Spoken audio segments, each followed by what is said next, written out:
Assalamualaikum warahmatullahi wabarakatuh. Baiklah, saya Melisa Febriani akan menyampaikan proposal yang telah saya buat, yaitu tentang pengaruh pola asuh orang tua terhadap tingkah laku sosial anak di Nagari Gunung Medan, Kecamatan Sitiung, Darmasraya. Topik pembahasan bab 1 adalah latar belakang, rumusan masalah, tujuan penelitian dan manfaat penelitian, sedangkan pada bab 2-nya terdapat kajian teori. Yang pertama, definisi pola asuh orang tua. Yang kedua, jenis-jenis pola asuh orang tua. Yang ketiga, faktor yang mempengaruhi pola asuh orang tua. Yang keempat, pengertian tingkah laku anak. Dan yang kelima, jenis-jenis atau klasifikasi tingkah laku anak. Dan yang terakhir, dampak jika tingkah laku anak ke arah yang negatif. Kemudian ada bab 3. Di bab 3 adalah metodologi penelitian.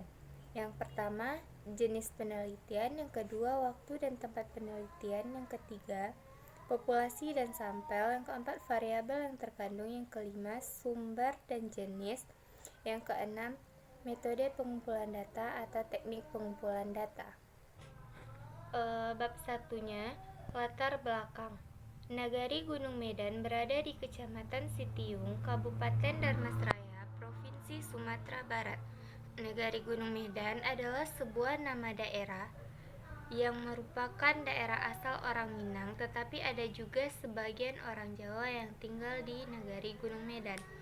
Pendidikan utama dan pertama anak adalah pendidikan dalam keluarga, karena di dalam keluarga anak pertama kali mendapat stimulus. Di dalam lingkungan keluarga, anak banyak menghabiskan waktunya. Keluarga adalah dua orang atau lebih yang berkaitan.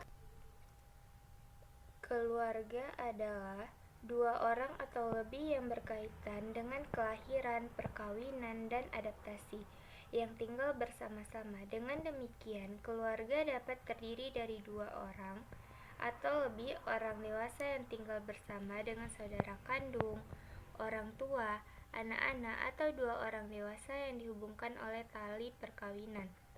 Tanggung jawab orang tua diantaranya adalah menanamkan rasa cinta sesama anak, memberikan kasih sayang, memperlakukan anak dengan lemah lembut, menanamkan pendidikan akhlak, dan lain-lain.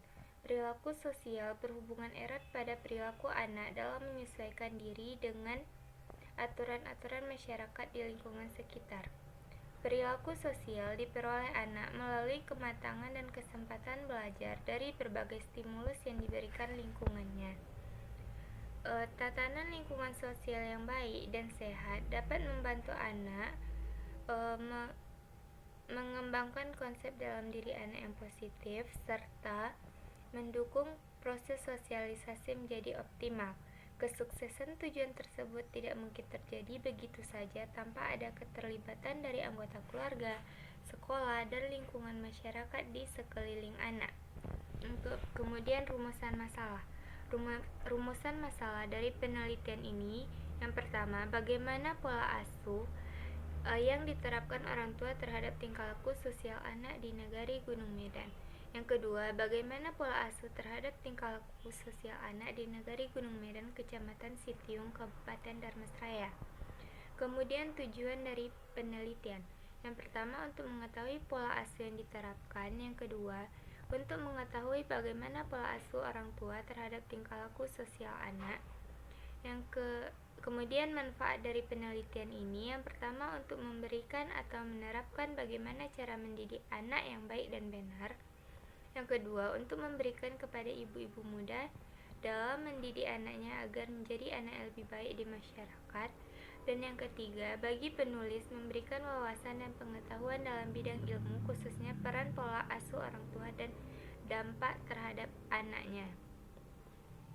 Yang ke bab 2, kajian teori. Definisi pola asuh orang tua. Berdasarkan tata bahasanya, pola asuh terdiri dari kata pola dan asuh.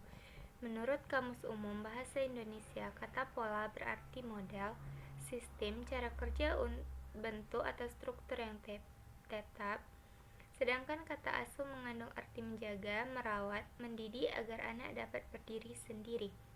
Menurut Petranto dalam Suarsini 2013, dalam Rabiatul Adawiyah 2017 halaman 35, mengatakan bahwa pola asuh orang tua merupakan pola perilaku yang diterapkan pada anak bersifat relatif konsisten dari waktu ke waktu. Pola perilaku ini dirasakan oleh anak dari segi negatif maupun positif.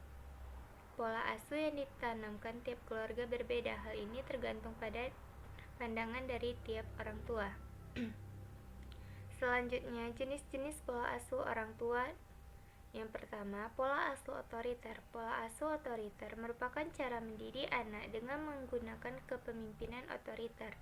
Kepemimpinan otoriter yaitu pemimpin membentuk semua kebijakan, langkah, dan tugas yang harus dijalankan. Yang kedua, pola asuh demokratis. Pola asuh demokratis ditandai dengan adanya pengakuan orang tua terhadap kemampuan anak. Anak diberi kesempatan untuk tidak selalu tergantung kepada orang tua. Yang ketiga, pola asuh permisif, yaitu membiarkan anak bertindak sesuai dengan keinginannya. Orang tua tidak memberikan hukuman dan pengendalian. Selanjutnya, faktor yang mempengaruhi pola asuh orang tua ada kondisi lingkungan, di mana lingkungan sangat berpengaruh terhadap tingkah laku anak. Misalnya, anak tinggal di tempat lingkungan yang baik, maka anak tersebut akan berperilaku sama dengan lingkungannya tersebut. Yang kedua, genetik.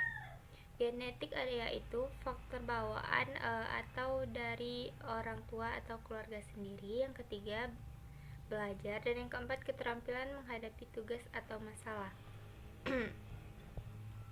Selanjutnya, pengertian tingkah laku anak. Dalam Kamus Besar Bahasa Indonesia disebutkan tingkah laku adalah perangai, kelakuan atau perbuatan. Tingkah laku dalam pengertian ini lebih mengarah kepada aktivitas, sifat seseorang. Menurut Chaplin, tingkah laku ini itu merupakan sembarangan respon yang mungkin berupa reaksi, tanggapan, jawaban, atau alasan yang dilakukan oleh organisme. Untuk pola tingkah laku pada anak adalah sebagai berikut. Yang pertama, pembangkangan, yaitu terjadi sebagai reaksi terhadap penerapan disiplin atau tuntutan orang tua atau lingkungan yang tidak sesuai dengan kehendak anak. Yang kedua, agresi, yaitu salah satu bentuk reaksi terhadap frustasi, rasa kecewa karena tidak terpenuhi kebutuhan atau keinginannya yang dialaminya. Yang ketiga, berselisih atau bertengkar, yaitu seorang anak merasa tersinggung atau terganggu oleh sikap dan tingkah laku anak lain. Selanjutnya, menggoda, yaitu bentuk lain dari agresi. Menggoda merupakan serangan mental terhadap orang lain. Selanjutnya, persaingan, yaitu keinginan untuk melebihi orang lain dan selalu didorong oleh orang lain. Selanjutnya, sikap mau bekerja sama dengan kelompok. Tingkah laku berkuasa, yaitu tingkah laku untuk menguasai situasi sosial. Mendominasi atau bersikap bossines. Kemudian jenis-jenis atau klasifikasi tingkah laku anak. Yang pertama, sangat negatif. Yang kedua, sedikit negatif. Yang ketiga, sedikit positif. Dan yang keempat, sangat positif. Dampak jika tingkah laku anak ke arah negatif. Yang pertama, kebut-kebut di jalan yang mengganggu keamanan lalu lintas dan membahayakan jiwa sendiri serta orang lain. Perilaku ugal-ugalan, berandalan, urakan yang mengacaukan ketentraman lingkungan sekitarnya. Yang ketiga, perkelahian antara geng, antar kelompok, antar sekolah, antara suku atau tawuran, sehingga kadang-kadang membawa korban jiwa. Dan selanjutnya, membolos sekolah karena bergelandangan sepanjang jalan atau bersembunyi di tempat-tempat kecil sambil melakukan eksperimen bermacam-macam kedurjanaan dan tindakan asusila. Yang selanjutnya, berpesta pora sambil mabuk-mabukan. Selanjutnya, kecanduan, ketagihan bahan narkotika yang erat bergandengan dengan tindakan kejahatan. Selanjutnya, perjudian dan bentuk permainan lain dengan taruhan sehingga mengakibatkan ekses kriminalitas, komersialisasi seks, pengguguran janin oleh gadis-gadis delinkuensi, dan pembunuhan bayi oleh ibu-ibu yang tidak kawin. Dan yang terakhir, yaitu tindakan radikal dan ekstrim dengan cara kekerasan, penculikan, dan pembunuhan yang dilakukan oleh anak-anak remaja. Oke, selanjutnya metodologi penelitian. Yang pertama, jenis penelitian. Jenis penelitian yang digunakan adalah penelitian lapangan dengan jenis penelitian kualitatif.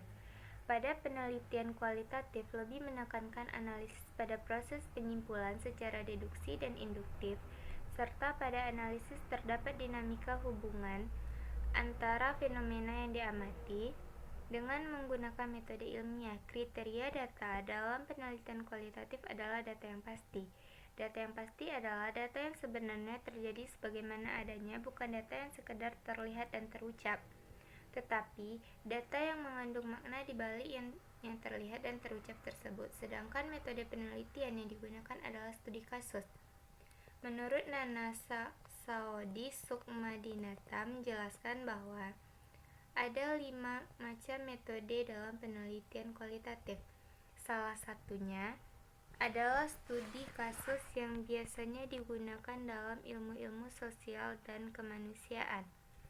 Studi kasus adalah uraian dan penjelasan komprehensif mengenai berbagai aspek seorang individu, suatu kelompok, suatu organisme, atau suatu situasi sosial.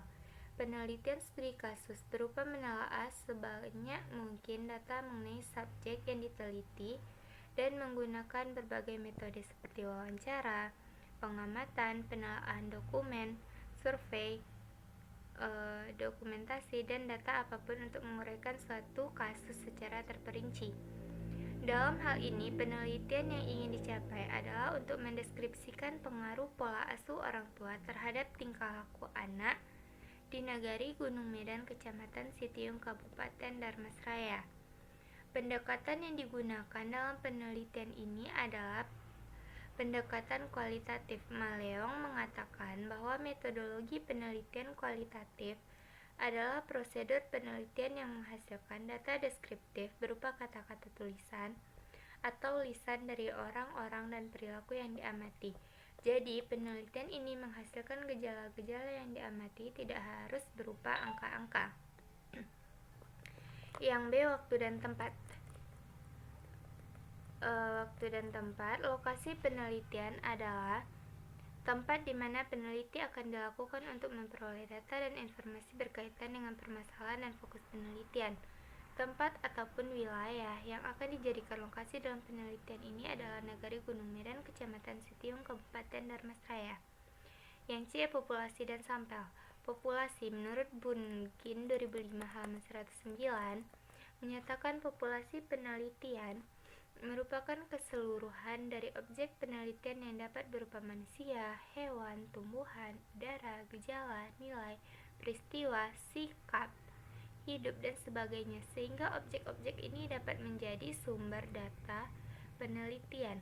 Kemudian Yusuf 2005 halaman 189 menyatakan populasi adalah totalitas semua nilai-nilai yang mungkin dan pada karakteristik tertentu sejumlah objek yang ingin dipelajari sifat-sifatnya. Populasi yang diambil dalam penelitian ini adalah beberapa ibu muda yang berada di lingkungan Nagari Gunung Medan, Kecamatan Sitiung, Dharmasraya, sebanyak 30 orang. Kemudian sampel penelitian ini adalah beberapa orang ibu yang berada di Nagari Gunung Medan, Kecamatan Sitiung, Kabupaten Dharmasraya. Kemudian yang D, variabel yang terkandung. Dalam penelitian ini terdapat satu variabel bebas, yaitu pola asuh orang tua, serta satu variabel terikat, yaitu tingkah laku sosial anak. Penelitian ini akan melihat ada atau tidaknya pengaruh antara variabel X terhadap variabel Y.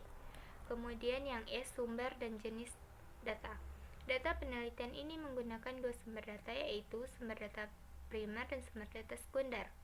Sumber data primer adalah data dalam bentuk verbal atau kata-kata yang diucapkan secara lisan, gerak-gerik atau perilaku yang dilakukan oleh subjek yang dapat dipercaya, data yang diperoleh langsung dari objek penelitian dengan menggunakan alat pengukuran atau pengambilan data langsung pada subjek sebagai sumber informasi. Adapun sumber primer dalam penelitian ini adalah orang tua. Yang kedua, sumber data sekunder. Sumber data sekunder adalah sumber data yang tidak langsung memberikan data kepada pengumpul data, misalnya lewat orang lain atau dokumen.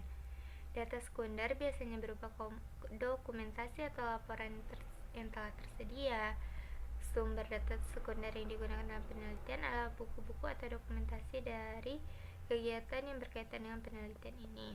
Kemudian yang F, metode pengumpulan data dan teknik pengumpulan data. Metode pengumpulan data adalah teknik atau cara-cara yang dapat digunakan oleh peneliti untuk mengumpulkan data. Metode atau teknik menunjukkan suatu kata yang abstrak dan tidak diwujudkan dalam benda, tetapi hanya dapat dilihat. Penggunaannya melalui angket, wawancara, pengamatan, ujian, dokumentasi, dan lainnya. Teknik pengumpulan data yang digunakan dalam penelitian ini adalah dilakukan pada natural setting atau kondisi yang alamiah dengan sumber data primer, yaitu sumber data yang langsung memberikan data kepada pengumpul data. Metode pengumpulan data yang digunakan oleh penulis yang pertama, observasi.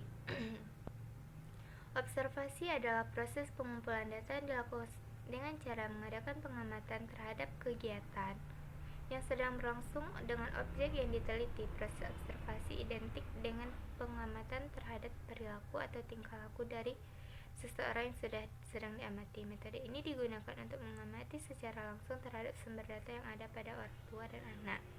Observasi atau pengamatan merupakan sebuah teknik pengumpulan data yang mengharuskan peneliti turun ke lapangan dan mengamati hal-hal yang berkaitan dengan ruang, tempat, perilaku, waktu peristiwa, tujuan, dan perasaan, tetapi tidak semua perlu diamati oleh peneliti. Hanya hal-hal yang terkait atau relevan dengan data yang dibutuhkan. Yang kedua, interview atau wawancara. Wawancara merupakan salah satu metode pengumpulan informasi dengan cara mengajukan sejumlah pertanyaan secara lisan untuk dijawab secara lisan pula. Wawancara dilakukan secara terstruktur, yaitu wawancara mengajukan pertanyaan terwawancara yang memberikan jawaban atas pertanyaan tersebut. Peneliti menggunakan pedoman wawancara semi-struk, yaitu mula-mula peneliti menanyakan serentetan pertanyaan yang sudah terstruktur, kemudian satu persatu diperdalam dan mengorek keterangan lebih lanjut sehingga jawaban yang diperoleh bisa meliputi semua variabel dengan keterangan yang lengkap dan mendalam. Mungkin hanya itu presentasi proposal yang dapat saya sampaikan. Ada salah dan janggal, saya mohon maaf. Saya akhiri. Assalamualaikum warahmatullahi wabarakatuh.